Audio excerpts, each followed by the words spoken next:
Now, I think it's dangerous. Although there are elements, there's concerted efforts that take place, there's also a lot of people that have similar worldviews that aren't necessarily working together in concerted efforts. But the corporate elite is a very small group of people. They really are. It's not a large group of people, and these people definitely have very powerful agendas, and they're working towards them. And when I said that the Muslims are the wrench in the whole machine, I mean, really Islam is. The Muslims are in the state that I don't need to go into detail about that. But these people recognize the potential threat of Islam. Brzezinski, who was the National Security Advisor to Carter during the Carter period, has written a book called Out of Control. And it's about the state of the world affairs right now, out of control. In that book he says that right now there is literally in the field of ideas, there is no potential idea that could take on a mass movement as a reinvigorating element in human societies other than Islam right now. This is what he says, that all of these other philosophies and ideologies have literally fallen by the wayside, and he said the vibrancy of Islam is still present and manifesting himself.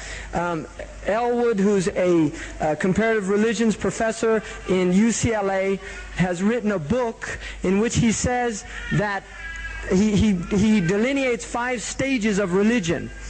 The first stage he calls the apostolic stage, of the followers who spread the religion of the prophet or the founder of the religion, and then it moves into what he called the imperial stage, and then and this is when the army, the military aspect of religious conquest and these type things, and then he said it moves into what he called the devotional stage, where they move away from their military conquests, have been stabilized, solidified, and they begin to move into art and spiritual art and these type of things. And then it moves into what's called the Reformation stage, whereby the religious tradition, whatever it is, whether it's Christianity or something, begin to reassess the situation that they're in and recognize the gross deviations that they've made from whatever their traditions were.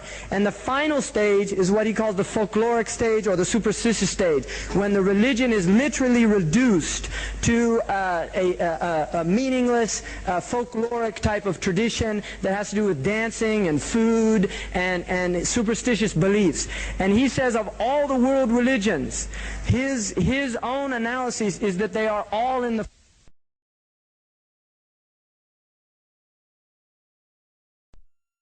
that it's just finished its devotional period, and it's in a reassessment of where the Muslims are.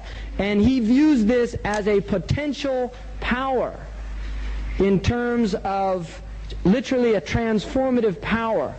Now, what I would just like to say in finishing all of this off is that in terms where we are as Muslims in relation to this big picture is that we are living in a time literally where the vast majority of people have manufactured ideas. They have manufactured perceptions. People are literally their own internal experience of reality they have been deprived of. In the United States, which is probably more serious than Europe, I mean, there's more activity here. The American people are almost brain dead in terms of the ability to critically think, to critically view what's taking place. They regurgitate the ideas that are given to them through the mass media. There's almost no analyses of what's going on in the United States and in the rest of the world. The few intellectuals that speak out are